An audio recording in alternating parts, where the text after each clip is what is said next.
Hi guys, this is Arnold from Pure Eagle Ministries International again. Soul ties seems to be our hot topic at the moment. Today, with a quick illustration, I just want to show you what soul ties are and how they are formed. First thing that is the most important to remember is that the soul is in the blood.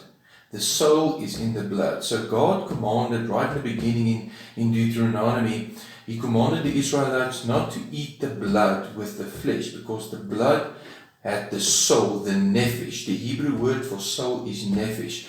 We read in Deuteronomy 12 verse 23, "Only be sure that thou eat not the blood, for the blood is the nephesh." In the King James Version, here it is translated as life, but in most other circumstances, it is translated as soul. So the text reads, for the blood is the soul. The blood is the soul, the nephesh. And you may not eat the nephesh with the flesh. Don't eat the blood. Don't drink the blood.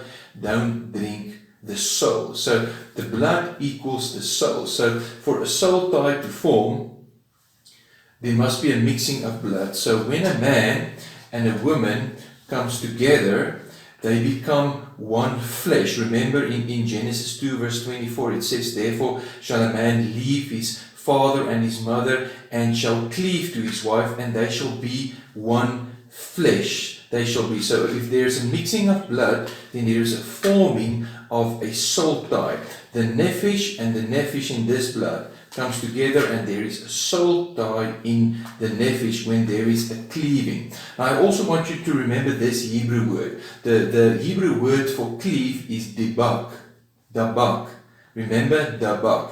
So when dabak happens, the nephesh and the nephesh, the soul in the blood comes together, and there is a soul tie. So when you and your wife first came together, or you and your husband, a soul tie formed, and the soul tie formed because of the blood. All of this happens through the blood. It is through the blood that we become one flesh. Remember, the Bible says in this verse, they become one flesh, and flesh is blood. So through the blood, they become one flesh, and a blood covenant is formed. A blood covenant is formed.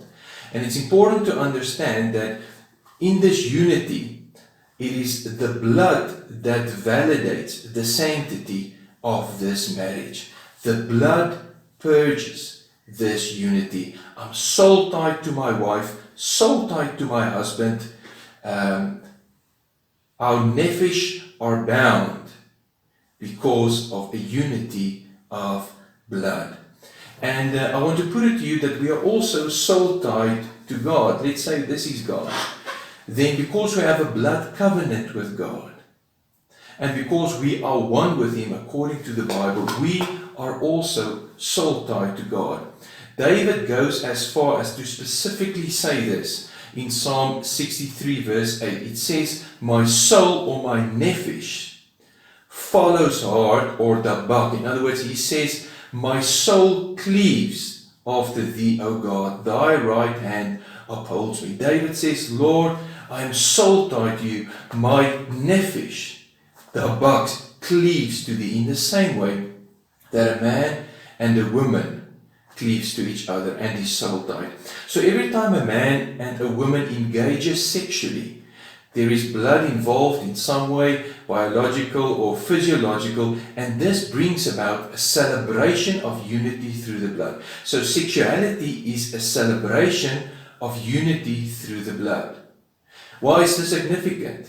Because this is what the table of communion actually means.